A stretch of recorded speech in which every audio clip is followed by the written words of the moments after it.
হাবিবের নূর মুবারক বানাইছে ফাজালা যালিকান নূর ইয়াদুরু বিল কুদরাতি হাইসু শা আল্লাহু তাআলা। তখন আমার আল্লাহ রাব্বুল আলামিন শুধুমাত্র একা ছিল, আমি ছিলাম, আমার আল্লাহ ছিল। তখন আমার আল্লাহ যেটাই খুশি সেটাই আমার নূর মুবারকটা ঘুরাইলেন। যখন নূর মুবারকটা ঘুরাইলেন ঠিক ওই মুহূর্তে ওয়ালাম ইয়াকুন ফি যালিকাল ওয়াক্তে, হাযাল ওয়াক্ত বলে নাই, যালিকাল ওয়াক্ত বলেছেন, মানে হলো ওই সময়, যেই সময় আল্লাহ আমারে ঘুরাইছে, যেই সময় আল্লাহ ছাড়া আর কেউ নাই। জোরে জোরে কি আল্লাহু আকবার বলা যাবে না? আল্লাহ যখন ছিল একা, বলতে পারবো? আল্লাহ যখন ছিল একা, নাহি ছিল কোনো সখা, তখন আল্লাহ প্রকাশিতে চায়। আল্লাহ হাকিকতের নূর দিয়া হাবিবের নূর করলেন পয়দা।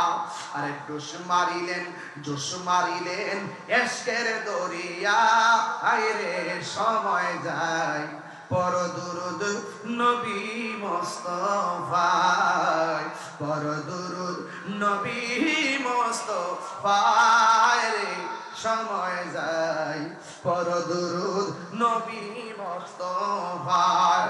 আল্লাহ মুহাম্মাদের নূর হইতে ইয়াতে আল্লাহ পাক যাতে সৃষ্টি করলেন তামাম দুনিয়া।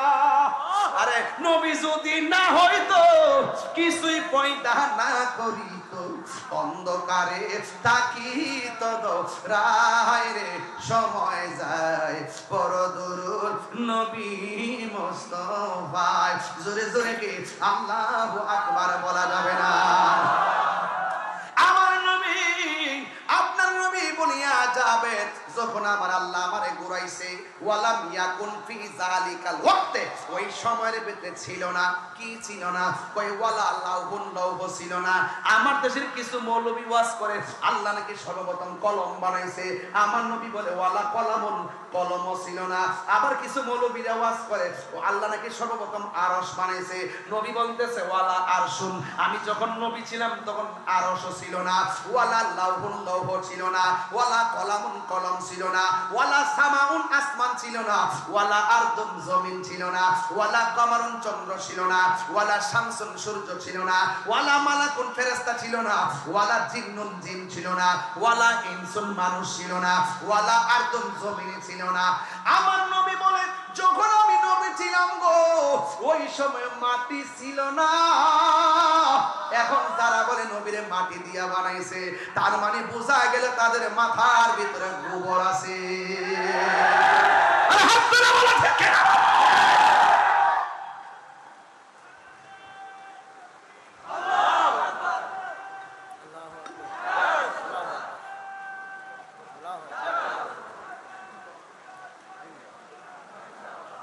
আল্লাহু আকবার বলেন, চিৎকার মারে বলেন আল্লাহু আকবার। তাহলে আমার নবী নূর না মাটি? নবী দুনিয়াতে এসেছেন কি মাটি হয়ে এসেছেন, নূর হয়ে? নবী আগেও নবী ছিল কিনা? মারা মানে থেকে নবী হয়ে আসছে কিনা? তাহলে যারা আমার নবীকে এক সেকেন্ডের জন্য অস্বীকার করবে তাদের কি ঈমান আছে? আল্লাহর ওয়াস্তে বাপরে, ও বাপ, তোমার লগে আমার কোনো কিছু নিয়ে দ্বন্দ্ব নাই, আমার সঙ্গে কাহারও কোনো বিরোধ নাই। আপনি যখন নবীর বিরুদ্ধে বলবেন বাবা, তখন আমি আপনার সঙ্গে নাই, আমি আপনার সঙ্গে নাই। আপনারা রাজনীতি করেন, চাইলি করেন, আপনারা জানেন যে আমি কোন রাজনীতি দলের সদস্য পদও জীবনে ছিলাম না, কোন রাজনৈতিক ব্যানারের সদস্য পদও আমি ছিলাম না। আমি পরিষ্কার কথা, যারা নবীরে ভালোবাসছে আমি তাদেরকে ভালোবাসছি। এবার সে যেই রাজনৈতিক দলের হোক আমি তারা ভালোবাসবো। আমার কারোর সঙ্গে কোনো কিছু নিয়ে দ্বন্দ্ব না, আমার দ্বন্দ্ব হলো আকীদা নিয়ে। আপনি রাজনীতি করেন, করতে থাকেন, আমার কোনো অসুবিধা নাই। আপনার আকীদা যদি ঠিক থাকে আমি আপনাকে সমর্থন দিব, কথা বলেন ঠিক কিনা? আকীদা ঠিক করুন, দেখবেন সব ঠিক হয়ে গেছে। আর নাইলে দিন শেষে অধপতনই হবে, কথা বলেন ঠিক কিনা? তাইলে আমার নবীজি নূর না মাটি? আর যারা নূর না মাটি, নবীজিকে যারা নূর মানবে না এদের ঈমানে ফাতরা আছে। এই জন্য নবীকে আপনার মতো মনে করা যাবে না, নবীকে আমার মতো মনে করা যাবে। আম্মাজান আমেনা বলতেছেন আমার রাসূল যখন দুনিয়াতে এসেছেন আমি তখন আসার কিছুক্ষণ আগে আমার একটু ভয় ভয় লাগছিল। কি লাগছিল? আমার সমাজে কিছু মহিলা আছে না, প্রেগন্যান্সি মহিলারা ঘরে যদি কেউ না থাকে আর যদি প্রসব ব্যথা শুরু হয় তার টেনশন লাগে কি লাগে না? তো মা আমেনা বলে আমি শুধু শুনতেছি নবী আসবে, শুনতে শুনতে 9 মাস গেল কিন্তু নবীকে দেখতেছি না। কিন্তু যখন আমি অনুভব করলাম রাসূল দুনিয়াতে আসতেছে একবারে চূড়ান্ত সময়, তখন আমার মাঝে একটা ভয় কাজ করছে। যেই মাত্র ঘরের ভিতরে আমি একলা, ভয় কাজ করতেছে, তখন আমি দেখলাম আসমান থেকে একটা সবুজ রঙের পাখি আমার ঘরে ঢুকছে। গাছের ডালের পাখির ডানা কয়টা? কথা কয় না। গাছের ডালের পাখির ডানা কয়টা? মা আমেনা বলেন আমি যেই পাখিটা দেখছি ওই পাখির ডানা হলো একটা। না, ওই পাখির ডানা হলো একটা। যখন আমার মধ্যে একটা ডিপ্রেশন কাজ করতেছে তখন ওই পাখিটা শরীরের পাখা দিয়া আমার গায়ের মধ্যে টাচ করছে। যেই মাত্র টাচ করছে আমার পেরেশানি সেকেন্ডের ভিতরে দূর হয়ে গেছে। শুধুমাত্র তাই নয়, তখন আমার কাছে আসমান থেকে এইরকম 2টা পেয়ালা খাজিনা আসছে, নিয়ামত। তখন আমি দুধটাকে বাছাই করে পান করেছি। জোরে কর না সুবহানাল্লাহ। কিছুক্ষণ পরে দেখলাম একটা সদ্যজাত একটা নূরের পুতুল আমার নাভি মূলের বাম সাইড দিয়া প্রকাশিত হইয়া আমার সামনে সেজদা দিয়া পড়ে রইছে। নবীর ফুফি আম্মা, হ্যাঁ নবীর ফুফি আম্মা বলতেছেন আমি দেখতেছি নবী সেজদা দিয়ে পড়েই আল্লাহ সাক্ষ্য দিতেছে আর নিজের সাক্ষী নিজে দিতেছে। এক বলতেছে আল্লাহ ছাড়া কোনো মাবুদ নাই, আমি নবী হইলাম আল্লাহর রাসূল। জোরে কন্যা সুবহানাল্লাহ। তোর মা আমেনা ভাবতেছে সারাদিন ধরে শুনতেছি নবী আসতেছে আর ওই নবীর মা হব আমি, যেই নবী হইলাম সকল নবীদের নবী। ওই নবী যে দুনিয়াতে আসছে একটু ধরতে গেছে, যেই মাত্র ধরতে গেছে ওই মুহূর্তে আসমানি 4টা মহিলা আসমানের দিকে উড়াইয়া নিয়ে গেছে। মা আমেনা মানে কিছুক্ষণ পরে দেখলাম আমি সুর দিলে আরো আধা ঘন্টা এটা ওয়াজ করতে পারতাম, দিলাম না, সময় কাজে লাগাই যায়। মা আমেনা বলতেছেন আমি 4টা মহিলা দেখছিলাম, একটা হাজেরা, একটা আসিয়া, আর একটা মরিয়ম, আর একটা হাওয়া। এই পৃথিবীর মধ্যে সবচাইতে সুন্দরী মহিলা হইলো হাওয়া। জোরে কন্যা সুবহানাল্লাহ। তো সুন্দরী মহিলা হলো হাওয়া। এই মা হাওয়া আসছেন, 4টা মহিলা আসমানের দিকে উড়াইয়া নিতেছে। আল্লাহ আল্লাহ আমি দেখতেছি। কিছুক্ষণ পরে রাসূল আবার আমার কাছে আসছে, দুলনার মধ্যে শুয়াইলাম, গায়ের মধ্যে জান্নাতের জামা, হ্যাঁ, এবং তার চোখের মধ্যে সুরমা লাগানো। সুবহানাল্লাহ বলবেন না? তো আমি হযরত আব্দুল্লাহ ইবনে আব্বাস রাদিয়াল্লাহু তাআলা বলেন 12 তারিখ রাসূল আসছেন, 13 তারিখের মাঝরাতে, 14 তারিখের মাঝরাতে সূর্য আকাশের চাঁদ কিন্তু এইভাবে ফকফকা থাকে মধ্যরাত্রে। তখন আমি গেলাম রাসূলকে দেখার জন্য। ওই মুহূর্তে আমি দেখতেছি বিনা বাতাসে নবীর দুলনাটা লড়তেছে। তখন আমি যখন দেখলাম লড়তেছে তখন আকাশের চাঁদটা দেখলাম লড়তেছে। সুবহানাল্লাহ বলবেন না?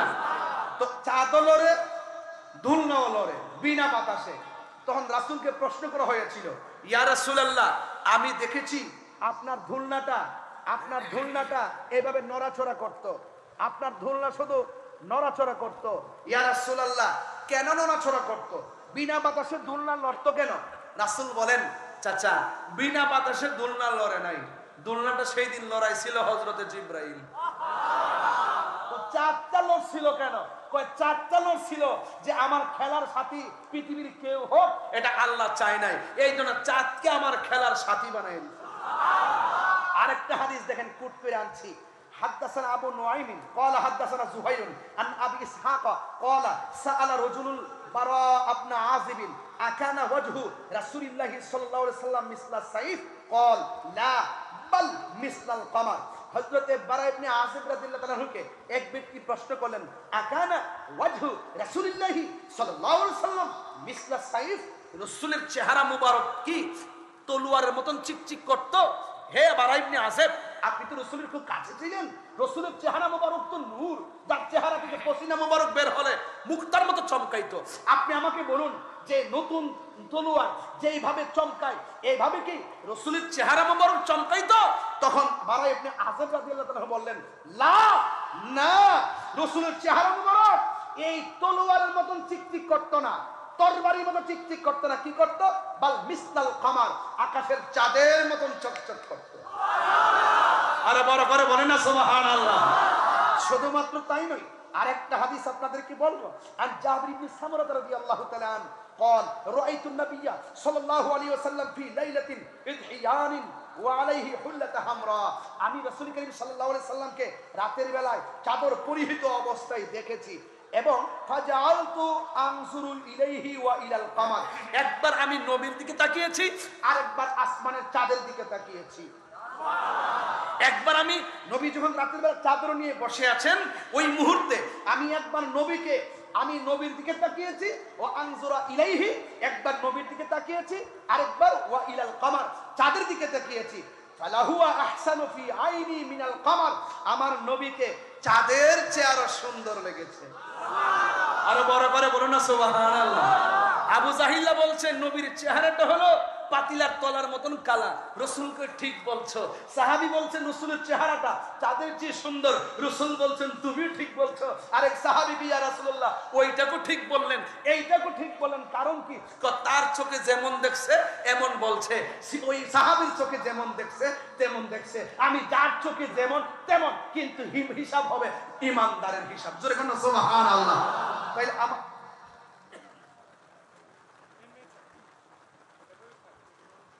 আচ্ছা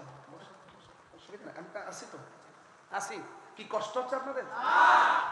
খারাপ লাগতেছে নাকি? আমি কিন্তু একটু টু দা পয়েন্টে কথা বলতেছি কেন, এই যুবকদের জন্য।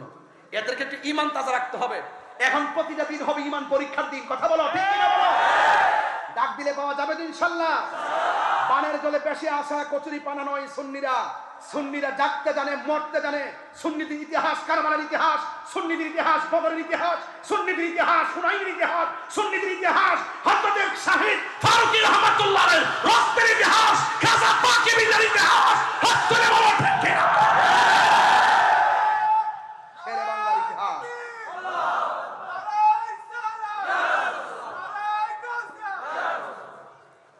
আহলে সুন্নাত ওয়াল জামাত জিন্দাবাদ। আল্লাহু আকবার জোরে বলেন। আপনারা কি আমার প্রতি রাগ করছেন? তাহলে যখন কিছুই নাই তখন আমার নবী, যখন কিছুই নাই তখন আমার নবী। কারণ নবী ছাড়া কোনো উপায় নাই। আগে নবীর জাত মানতে হবে, তারপরে সিফত মানতে হবে, তারপরে আমল করতে হবে। নবীর জাত এবং সিফত সম্পর্কে যারা অজ্ঞ, হাকিকতে ওরা বিজ্ঞ হতে পারবে না। আর নবীর জাত এবং সিফত নিয়ে যারা সত্যিকার অর্থে গবেষণা করে তাদের হৃদয়টা থাকে আলোকিত, ইবাদতে মজা পায়, জিকিরে মজা পায়, চলায় মজা পায়। এই জন্য আমরা নবীর পক্ষে থাকতে চাই কি চাই না? আরো জোরে বলেন, চাই কি চাই না? এই জন্য আমার ভাইয়ের আমার, এই জন্য মা আমেনা বলছেন কিছুক্ষণ পরে দেখলাম রাসূল পাক সাল্লাল্লাহু আলাইহি ওয়াসাল্লাম আমার ঘরে আসলেন, চোখের মধ্যে সুরমা লাগানো। আমার চোখে সুরমা আছে না নাই? এটা সুন্নতে রাসূল, সুরমা লাগাবেন। এরপরে আমার রাসূল সাল্লাল্লাহু আলাইহি ওয়াসাল্লাম এমন নবী ছিলেন, তিনি যখন রাস্তা দিয়ে যায় তখন নবী পাককে আকাশের মেঘমালা ছায়া দেয়। তখন নবীর বয়স কত? 10, 9, 11 এরকম। রাস্তা দিয়ে গেলে পাথরে সালাম দেয়। পাথরে কি সাধারণ মানুষকে সালাম দেয়? পাথর নবীকে চিনতো, আমরা নবীরে চিনি না। কথা কোন ঠিক কিনা? গভীর মনোযোগ। যখন আকাশের মেঘমালা নবীরে ছায়া দেয় গো, যখন গাছগুলা নবীর দিকে ঝুঁকে যায়, ওই মুহূর্তে কাফের সহ্য হয় না। আর আবু বকর আবার নবীরে ছাড়া ভালো লাগে না। জোরে জোরে বলেন সুবহানাল্লাহ। বন্ধুরা রে আমার, ও আমার কর্ণফুলীর বাবারা, ও চরলক্ষার বন্ধু, ও সন্ন্যাটেকের বাবা, কি দিয়ে ওয়াজ বোঝামো রে বাবা? সন্ন্যাটেকের কেউ আসেনি রে বাবা। আরে ওই যে সন্ন্যাটেক না? হ্যাঁ হ্যাঁ, মাশাআল্লাহ মাশাআল্লাহ। এই পোলা মান্ডারি খুব মিস করি। মাহফিলটা হয়নি তোমাদের এখন? আলহামদুলিল্লাহ, ঠিক আছে। এটা কিয়ামত পর্যন্ত চালায় যেতে হবে। কথা কন ঠিক কিনা? ভুলে যেতে চাইলে ভোলা, হাত তুললে নবী খুশি হবে। একটু পতাকা বানাই দেন না। ভুলে যেতে চাইলে ভোলা যায় না আমার জান মদিনা।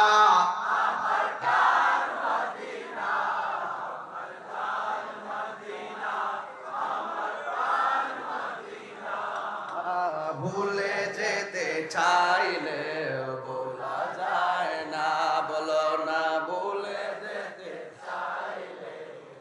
ভোলা যায় না।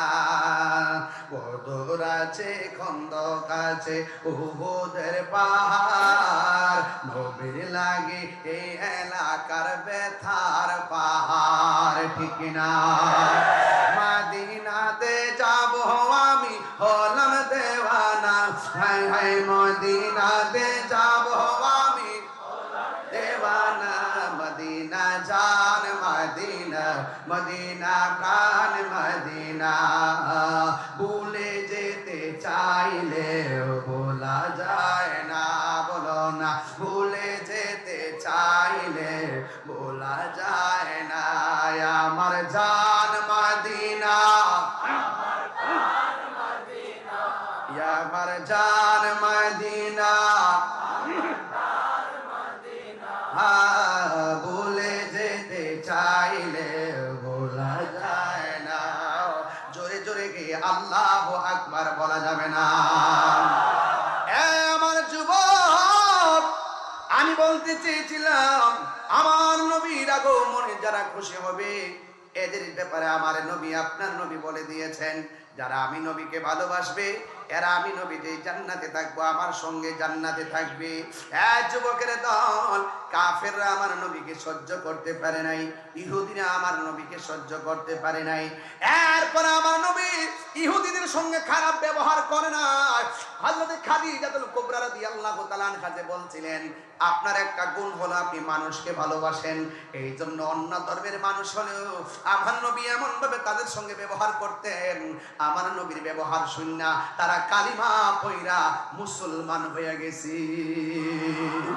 এই জন্য আমার নবী আপনার নবী রাহমাতুল লিল আলামিন বলেছেন, মান সালিমাল মুসলিমুনা মিন লিসানিহি ওয়া ইয়াদিহি, যে এই মানুষের দ্বারা হাতের দ্বারা কেউ কষ্ট পায় না, যার জবানের কথার দ্বারা কেউ কষ্ট পায় না, এই মানুষটা হলো মুসলমান। এই জন্য আজকে আমরা নামে মুসলমান, কাজে বেঈমানি আছে না নাই? নামে মুসলমান হলে চলবে না, মুসলমানের ঘরে জন্মগ্রহণ করলে মুসলমান হওয়া যায় না।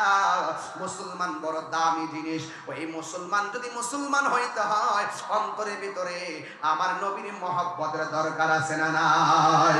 ঠিক কেমন ভাবে আমার নবী রাহমাতুল লিল আলামিন দিন যত যাইতেছে আমার নবীর মর্যাদা বাড়তেছে, বাড়তে বাড়তে এমন ভাবে হয়ে গেছে যেই কোনো মানুষ কালিমা পড়ে মুসলমান হয়ে যায়। আমার নবী আপনার নবী রাস্তা দিয়া যায়, আকাশের মেঘমালা গুলো নবীরে ছায়া দেয়, আর গাছগুলা ঝুঁকে গিয়ে আমার নবীকে সালাম দেয়। এ যুবকের দল, আল্লাহর হাবিব সাল্লাল্লাহু আলাইহি সাল্লাম বলেছেন, আল্লাহ ছাড়া পৃথিবীর মধ্যে কাউকে যদি সাজদা করার অনুমতি দেওয়া হতো তাইলে স্ত্রীকে অনুমতি দিত স্বামীকে সাজদা করার জন্য। এই গাছগুলো আমার নবীর দিকে ঝুঁকে গিয়ে আমার নবীকে সালাম দিত। গাছ আমার নবীকে চিনেছে, মাছ আমার নবীকে চিনেছে। আজকে মানুষের মতন মানুষ হইতে পারি নাই, আমরা মানুষ হইয়াও আমার নবীর সঙ্গে বেয়াদবি করি, এমন মানুষ সমাজে আছে না না? আমার নবী আপনার নবী রাহমাতুল লিল আলামিন যখন রাস্তা দিয়া যায়, যাইতে যাইতে একটা গাছের তলে নবী ঘুমায়া গেছে। যে এই মাত্র ঘুমায়া গেছে, আমার নবীকে মারার জন্য অনেকগুলা ইহুদি আমার নবীর পিছনে লেগে গেছে। এক ইহুদি হাতের মধ্যে তলোয়ার লইয়া আমার নবীরে মারতে গেছে। আপনারা জবান খুললা বলেন, আমার নবীজিকে রক্ষা করার মালিক কে? দেখবেন আমার নবী 27টা যুদ্ধে অংশগ্রহণ করছে, কোন যুদ্ধের মধ্যে নবীকে মারতে পারে নাই। আমার নবী আপনার নবী বলছেন, আমার আল্লাহ আমারে 6টা মর্যাদা দিয়েছে, এই 6টা মর্যাদা পৃথিবীর কোনো মানুষকে এমনকি কোনো নবীকেও দেয় নাই। 1 নম্বর মর্যাদা হলো আমার আল্লাহ আমাকে শেষ নবী বানাইছে। 1,24,000 পয়গাম্বর, কেউ নিজেকে শেষ নবী মনে করতে পারবে না। একমাত্র আনা খাতামুন নবিয়্যিন লা নাবিয়্যা বাদি, আমি নবী হইলাম শেষ নবী, আমার পরে আর কোন নবী আসবে না। 2 নম্বর হলো আমার নবী আপনার নবী বলেন, আমার আল্লাহ রাব্বুল আলামিন সব নবীদেরকে এক একটা এরিয়া বানাই দিয়েছেন নামাজের জন্য, কিন্তু আমার জন্য এরিয়া বানাই নাই। আল্লাহ রাব্বুল আলামিন, আমি নবী রাহমাতুল লিল আলামিন, আমার আল্লাহ আমার জন্য আর আমার উম্মতের জন্য সারা পৃথিবীর জমিনটারে মসজিদ বানাইয়া দিয়েছে। আরো বড় করে বলেন না সুবহানাল্লাহ। বন্ধুরা রে আমার, আমার নবী আপনার নবী বলেন আর একটা মর্যাদা আমার দান করছে। এই মর্যাদাটা হলো আল্লাহ রাব্বুল আলামিন আমার পিঠের মধ্যে এই চোয়ালের মধ্যে এমন কিছু দিয়েছেন, কেউ যদি আমাকে মারতে আসতেন তারা ভয় পেয়ে যেত। ঠিক এমন ভাবে নবীরে কোনোদিন যুদ্ধের মাঠেও মারতে পারে নাই, ঘরের মধ্যে মারতে পারে নাই। নবীর আল্লাহ 6টা মর্যাদা দান করে দিয়েছেন। ইন দি মিন টাইমে একদিন আমার নবী গাছের নিচে শুয়ে রইছেন, যেই মাত্র গাছের নিচে আরাম করতেছেন, একটা ইহুদি যখন দেখলেন আমার নবীরে মেঘমালা ছায়া দেয়, গাছপালা ছায়া দেয়, গাছপালা ঝুঁকে যায়, তখন সেই লোকটা নবীরে মারার জন্য হাতের মধ্যে তলোয়ার নিয়ে আসছেন নবীর সামনে। যেই মাত্র নবীর সামনে এসেছে, ওই মুহূর্তে নবীকে আঘাত করতে গেছে, সাথে সাথে রে বাবা ওই লোকটার 2টা চোখ অন্ধ হয়ে গেছে। এই যুবকের দল শুধুমাত্র অন্ধ হয় নাই, ওই লোকের চোখের মধ্যে ব্যথা সৃষ্টি হয়ে গেছে। একটা কথা মনে রাখবেন, আল্লাহর সঙ্গে নাফরমানি করলে আল্লাহ ইচ্ছা করলে ক্ষমা করে দেয়, কিন্তু নবীর সঙ্গে বেয়াদবি করলে, নবী ক্ষমা না করলে আমার আল্লাহও ক্ষমা করে না। কিনা বলেন না কেন? এই জন্য আমার যুবক কি দিয়ে নবী চিনাবো? এরপরে আমার নবীকে মারতে আসছে, চোখ যখন অন্ধ হয়ে গেছে, ওই লোকটার একটা মেয়ে ছিল। এই মেয়েটা আমার নবীর যেই দিন প্রথম দেখছে, ওই দিনই কালিমা পয়রা মুসলমান হয়ে গেছে।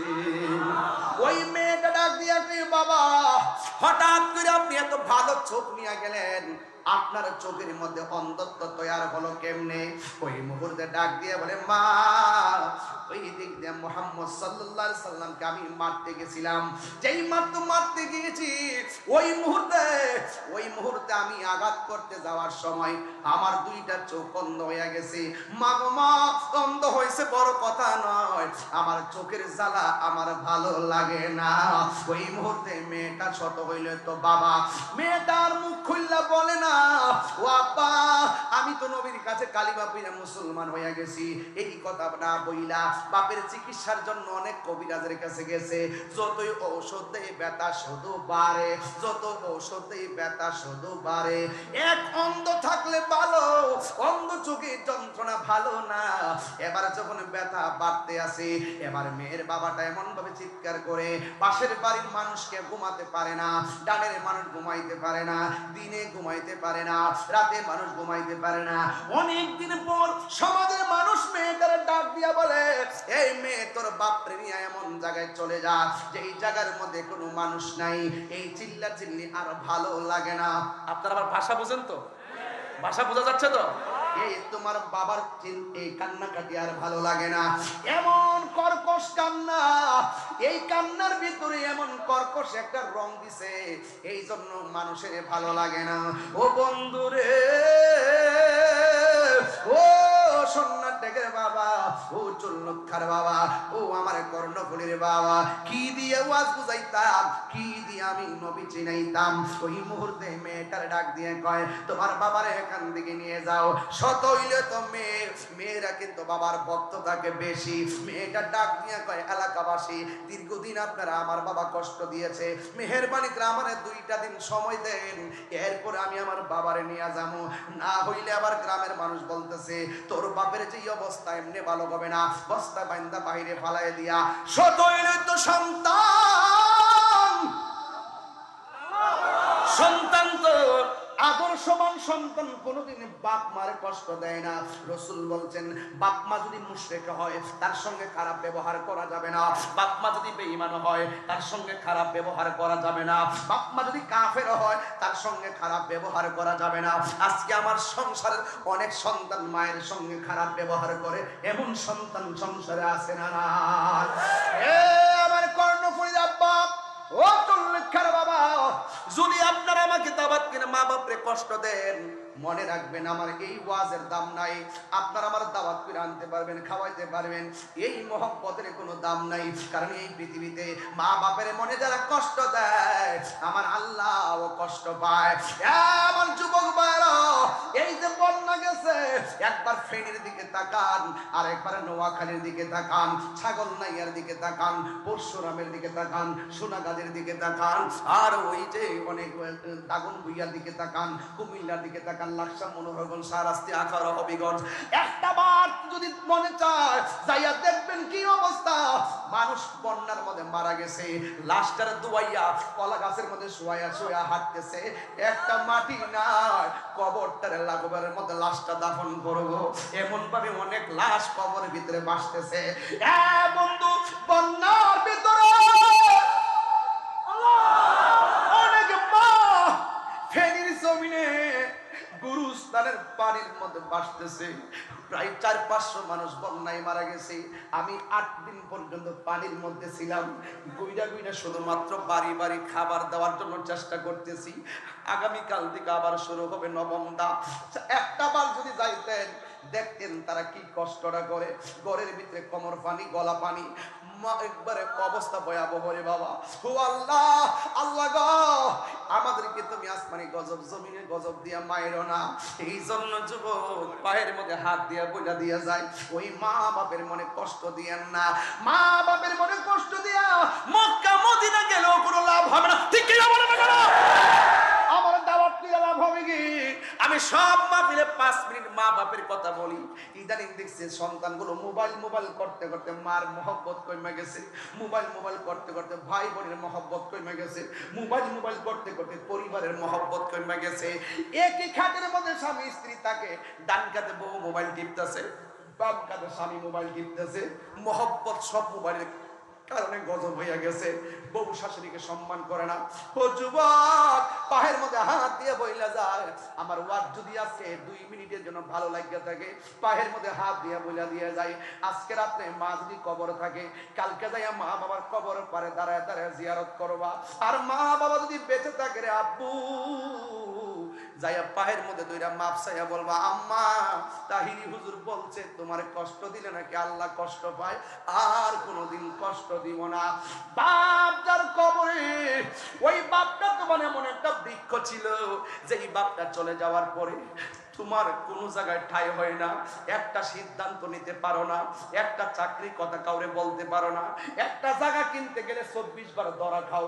আর বাপটা যখন জিন্দা ছিল, 1000 চিন্তা করে বাপটা একটা সিদ্ধান্ত দিত, এই সিদ্ধান্তটা 1 সেকেন্ডও ভুল হইতো না। এই বাপটা যার সংসারের ভিতরে নাই, এই সংসারটা ছাড়া বাড়ির মতো হয়ে গেছে। মায়ের মমতার চাদর যে এই ঘরের মধ্যে নাই, এই ঘরটা অশান্তিতে ছাইলাভ হয়ে গেছে। এই জন্য যতদিন তোমার আব্বা আছে মনে করবা মক্কা আছে, যতদিন তোমার আম্মা আছে মনে করবা মদিনা আছে। এই মা বাপরে কোনোদিন চোখের পানি ফালায়া কান্দাবে না। যুবক, আমি তাহিরি সব মাহফিলে 5-10 মিনিট মার কথা বলি কেন? এমন কোন সংসার নাই মা বাবা শান্তিতে নাই। আপনি যতই কথা বলেন, বুড়া বাপটা মুখটা খুললা দুঃখের কথা বলতে পারে না। আজকে যদি বাপটারে 250 টাকা দিয়া লঙ্গিটা কিনা দিতেন, দোকানে যাইয়া মার ফালাইয়া, মার না ফালাইয়া লঙ্গিটা পইরা পইরা মানুষে কইতো আমার জাদু মনি কিনা দিছে। কথা বলে না বাজান, ঠিক কিনা? ওই মা বাপরে কষ্ট দিয়া যদি পীরের কাছে মুরিদ হন, আল্লাহ পাইবেন? রসুল পাইবেন? গরু লইয়া গেলে পাইবেন? যে পীরে বলবে মা বাপের খেদমত লাগতো না, আমার কাছে আইলি চলবো, এটা ফির না, এটা পেশাব। পেশাব কথা কন না কেন? এরা কি? যেই পেশাব বলবে মা বাপের খেদমত লাগতো না, এটা পেশাব না, এটা পেশাব।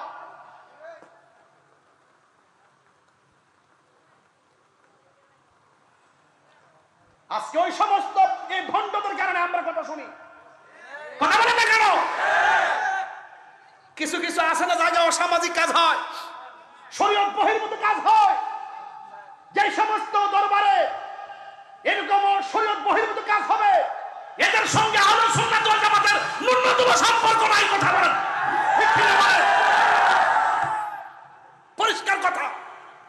আমরা বারবার বলছি, সতর্ক হয়ে যান, সাবধান হয়ে যান। এই 2-1টা বিচ্ছিন্ন জায়গার কারণে আজকে আমাদের আঙ্গুল তুলে কথা বলেন, এটা আমরা বরদাস্ত করবো না। প্রয়োজন আমরাও বিরুদ্ধে রুখে দাঁড়াবো। হইলে সংশোধন হন, নাহলে আমাদের থেকে দূরে সরে যান। সুন্নতের নাম দিতে পারবেন না। একটা ট্রেডিশন বাইরেছে, পীরের পুত পীর। কথা বল না কেন? এটা ট্রেডিশন বাইরে গেছে, পীরের ছেলে হইলেই পীর। অসম্ভব। তার মধ্যে যোগ্যতা না থাকলে, কোরআন সুন্নাহর ইলম না থাকলে, পীরের পুত হইল সে পীর হতে পারবে না। নাই, সোহবত নাই, সোহবত নাই, কোনো কিছু নাই, সব শাহজাদা। একবার সুন্দর করে মরলেই মাজার। এগুলা বন্ধ করেন, কত সোজা না ওলি আল্লাহ হওয়া। ওলি আল্লাহ এত সব জিনিস না যে হুট করে মরলে যে মাজার বানাই নেবেন।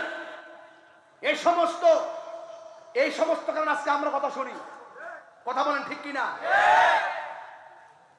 কিছু লোক আছে রাস্তাঘাটে ফইরি টুরি করে, মরলে হের দিয়ে হের একটা মাজার বানাইলে।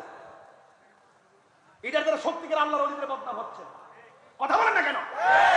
সত্যিকার আল্লাহর ওলিদের বদনাম হচ্ছে। ওই দিন দেখেন এক বিয়াদব লেখছে গেসুদরাজ কল্লা শহীদ রহমতুল্লাহ আলাইহির মাজারকে ভেঙে দেওয়ার জন্য সে আঙ্গুল তুলছে।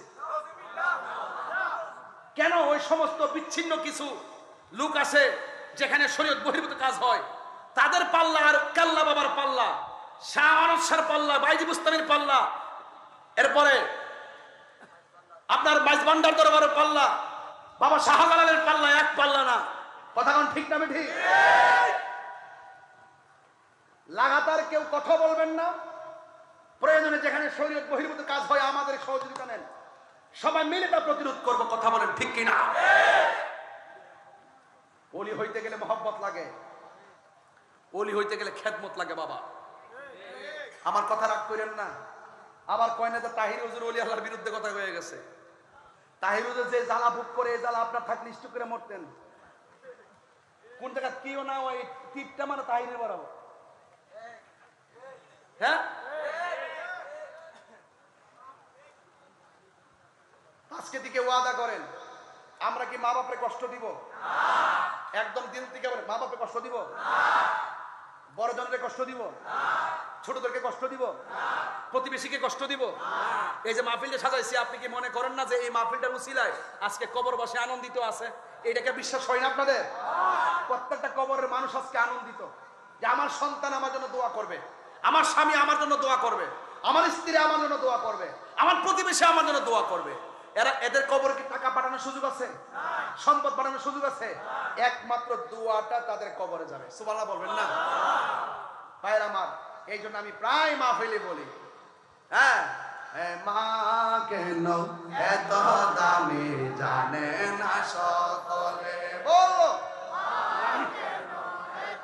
দামি জানে না সকলে, জানতো যদি পরত দেখে কোরআন হাদিস কোলে, একটি হজের সওয়াব মিলে, একটি মাকে একবার দেখিলে, দেখিলে মা কেন এত দামি জানে না সকলে। বলো, মা কেন জানে না সকলে। 2 বছর পান করালো মায়ের বুকের দুধ, কোলে পিঠে নিয়ে আমায় দিতেন কত সুখ। 2 বছর পান করালো মায়ের বুকের দুধ, কোলে পিঠে নিয়ে আমায় দিতেন কত সুখ। সেই মায়ের কষ্ট দিলে, সেই মায়ের দিলে খুদার আরো সটলে, মা কেন, মাশাআল্লাহ, এই মায়ের পাগল বলো, বলে বলো মা কেন জানে না সকলে, জানতো যদি পড়ত দেখে কোরআন হাদিস খোলে, একটি হজের সওয়াব মিলে, একটি হজের সওয়াব মিলে, মাকে একবার দেখিলে, মা কেন জানে না সকলে। বলো, মা কেন এত দামি জানে না সকলে। মায়ের প্রসবের কালে কত কষ্ট পায়, বেহুশ হইয়া পড়ে মায়ের আপন বিছানায়। মায়ের প্রসবের কালে কত কষ্ট পায়, বেহুশ হইয়া পড়ে মায়ের আপন বিছানায়। সন্তানের নিয়া কুলে, সন্তানের কুলে প্রসব ব্যথা বলে, মা কেন জানে না সকলে। বলো মা কেন এত দামি জানে না সকলে। জুরি জুরি কি আল্লাহু আকবার বলা যাবে না? এই মেয়েটা ডাক দিয়া কয়, ও এলাকার প্রতিবেশী, আমরা তোমার বোঝা হতে পারি, আমার বাবা তোমাদের বোঝা হতে পারে, কিন্তু আমার তো বাবা, আমি তো আমার বাবার চাইলেই জংলায় একা ফালাইতে পারি না। আমার শুধুমাত্র একটা দিন দুইটা দিন সময় দাও, আমার বাবার নিয়ে এমন জায়গায় চলে যাও যেই জায়গার মধ্যে গেলে কোনো মানুষ কান্নার আওয়াজ শুনবে না। বন্ধুরা রে, ও কর্ণফুলীর বাবা, চট্টগ্রামের বাবারা ইন দি মিন টাইমে ওই মুহূর্তে ডাক দিয়া বলে আমার সময় দাও। এই কথা বইলা এক দুই দিনের সময় রেখা রাতের বেলা মেয়েটা উযু করলেন। উযু কইরা তাহাজ্জুদের নামাজ পড়িরা ফজর পড়ে একটু চোখটা লাগছে, যেই মাত্র চোখটা লাগছে ওই মুহূর্তে মেয়েটা স্বপ্নে দেখতেছে কে যেন তার আয়েশা বলতেছে, মা তোর বাবার চোখের ভিতরে দুনিয়ার ওষুধ লাগালে কোনো কাজ হবে না, তোর বাবার চোখ যদি ভালো করতে চাস, যেই রাহমাতুল লিল আলামিনকে মারতে গিয়া তোর বাবার চোখ কানা হইছে, অন্ধ হয়েছে, ওই রাহমাতুল লিল আলামিনের কদম মুবারকের ধুলা মুবারক লাগাইয়া দে, দেখবে তোর বাবার চোখ দুইটা ভালো হয়ে গেছে। আর বড় করে কর না আল্লাহু আকবার। ওই মুহূর্তে মেয়েটা ঘুম ভাঙা গেছে আর মনে মনে ভাবতেছে, আমার বাবা গেছে নবীরে মারার জন্য, এখন যদি নবীর কাছে আমার বাবার ওষুধ চাই, কদম মুবারকের ধুলি মুবারক, আমার নবী তো কোনোদিন আমাকে দিবে না। নবী যদি শুনে তোমার বাবা আমার মারতে আসছে, আমি কি তোমার বাবার ওষুধ দিব নাকি, আমি দুলা মুবারক দিব না? আবার মেয়েটা মনে মনে কয়, কে বলছে দিব না? নিশ্চয়ই নবী আমি গেলে দিবেন, কারণ আমার নবী তো গজব নয়, আমার নবী তো রাহমাতাল লিল আলামিন। আল্লাহু আকবার। ওয়া আরসালনাকা ইল ওয়াসটা বুঝতেছেন তো কোথা থেকে কোথা আসে? ওয়া মা আরসালনাকা ইল্লা রাহমাতাল লিল আলামিন। আমার নবী তো রহমত, আমার নবী কেন দিবে না? আমার নবী তো ভালোবাসেন, আমার নবী তো বেদিনের সঙ্গেও ভালোবাসার সুরে কথা বলেন, আমি অবশ্যই যাব। যেই মাত্র নবীর কাছে আল্লাহু আকবার শুরু হবে, যেই মাত্র নবীর কাছে যাইয়া দাঁড়াইছে গো, সালাতু সালামটা দিয়া কয়, নবী গো আমি আপনার পাগল নেই, আপনার কাছে বায়াত হয়েছি, ইয়া রাসূলুল্লাহ আপনার কাছে আমি কালিমা পড়ে মুসলমান হয়েছি, ইয়া রাসূলুল্লাহ কিন্তু আমার বাবা ছিল ইহুদি, কিন্তু আমার বাবা আপনার মাথার উপর দিয়া কেন যেন আকাশের মেঘমালা ছায়া দেয়, আমার বাবা সহ্য করতে পারে নাই, আপনি কদম মুবারক পাথরে রাখলে এই পাথরটা কেন তুলার মতো নরম হয়ে যায়, আমার বাবা সহ্য করতে পারে নাই, আপনি রাস্তা দিয়া গেলে মেঘমালাগুলো আপনারা ছায়া দেয়, এই জন্য আমার বাবা সহ্য করতে পারে নাই, এই জন্য আপনি ঘুমন্ত অবস্থায়, আমার বাবা তো জানে না, আপনি ঘুমাইলেও দেখেন, সজাগ থাকলেও দেখেন। আরে বাবা আমি তুমি ঘুমাইলে ওযু ভাঙ্গে যায়, নবী ঘুমাইলে ওযু ভাঙ্গে না। আমার নবী বলেন, তোমরা কি মনে করো তোমরা যে নামাজে দাঁড়াও আমি শুধু কিবলার দিকে তাকায় থাকি? না না না না, আমি সামনে যেমন দেখি পিছনেও তেমন দেখি। ইন্নাল্লাহা সাওয়ারি আল্লাহর দাফারাই তোমার মাশারিকাহা ওয়া মাগারিবাহা, আল্লাহ সব আমার কাছে এমন ছোট করে দিয়েছে, আমি সব দেখি। ফাওয়াল্লাহি মা ইয়ালাইয়া খুশুকুম ওয়া রুকুকুম, আমি তোমাদের ভিতরে কি আছে বাইরে কি আছে এটাও আমি জানি, কিন্তু আমার বাপ তো বুঝে নাই। আপনারা যেই মাত্র তলোয়ার নিয়ে মারতে আসছে গো নবী,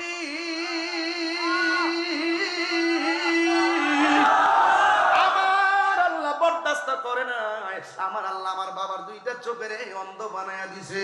ইন্দিমিন টাইমে এমন কোন কবিরাজ নাই যেই কবিরাজের ঔষধ আমার বাবার চোখের মধ্যে লাগাই নাই, যতই চোখে লাগাই অন্ধত্ব আরো বাড়ে, যতই চোখে লাগাই ব্যথা দ্বিগুণ বাড়ে। আমি স্বপ্নে দেখেছি কে যেন আমার বলতেছে, আপনার কদম মুবারকের দুলা মুবারক আমার বাবার চোখের মধ্যে লাগাইলে আমার বাবার চোখ ভালো হয়ে যাবে। দিবেননি গো নবী, দিবেননি, দিবেননি, আমার নবী তো রাহমাতুল লিল আলামিন।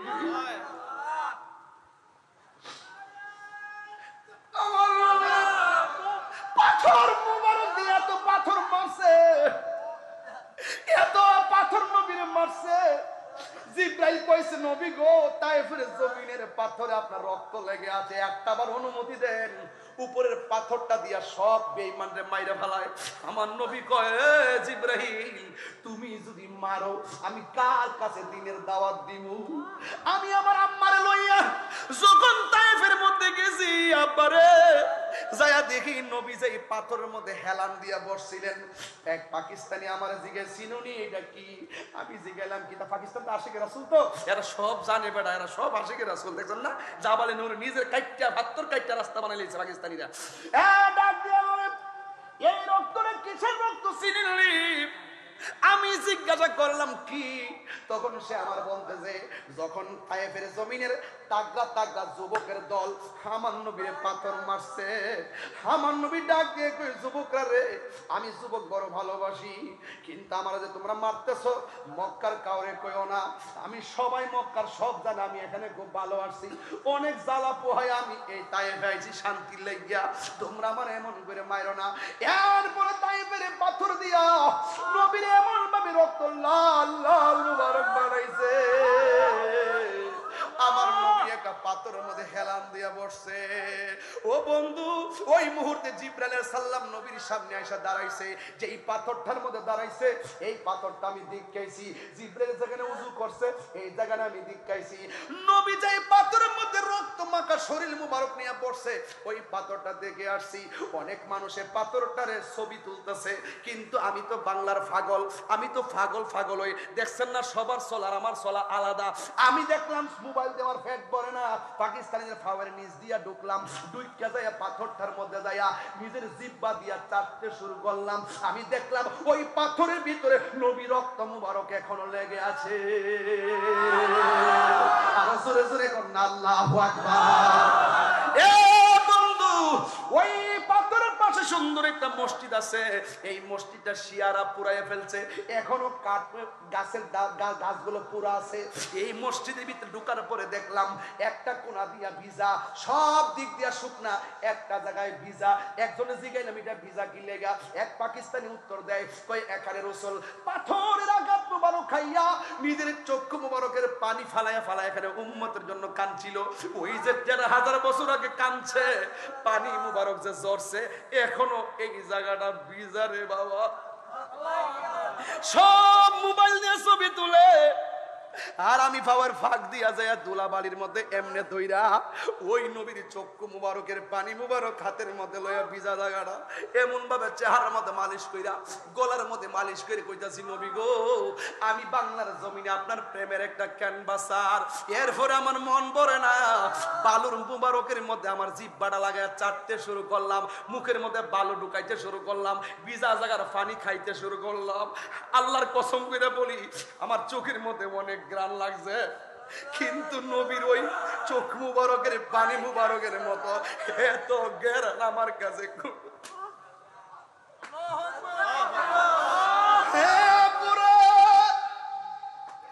কি দিয়ে ওয়াজ বুঝাইতাম নবী কি জিনিস।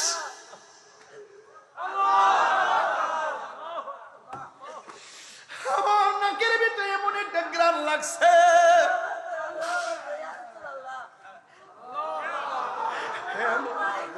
আমার কাছে আর কিছু লাগে নাই। আমি কি দিয়ে নবী চিনাইতাম রে বাবা। সোনার মদিনা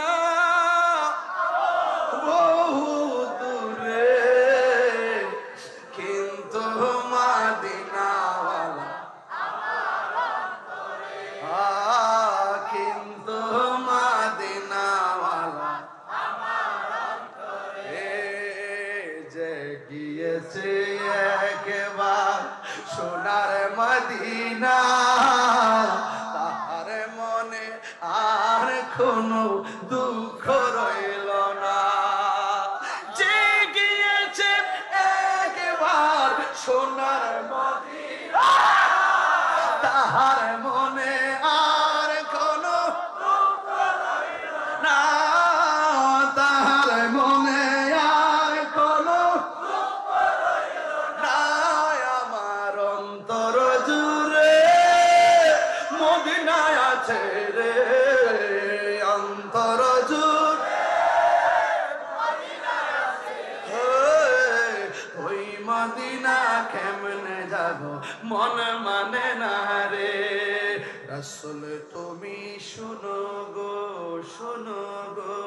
আমার ফরিয়াদ চুমু খেতে বানিয়ে দাও নুরানি হাত, চুমু খেতে বানিয়ে দাও নুরানি হাত।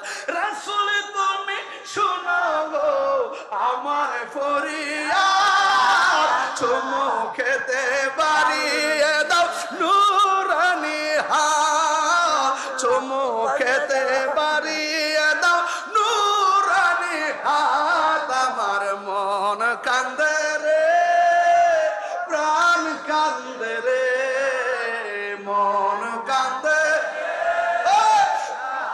কান্দে রে, ওই মদিনা কেমনে যাব মন মানে না রে। মদিনা আমার জান, মদিনা আমার প্রাণ, মদিনাতে আছে আমার জানের জান, মদিনাতে আছে আমার জানের জান। ও গো মদিনা আমায় ডাকো না, ও গো মদিনা আমায় ডাকো না। তোমার লাগি হৃদয় আমার মন করে আনছান, তোমার লাগি জীবন আমার মন করে আনছান। মদিনা আমার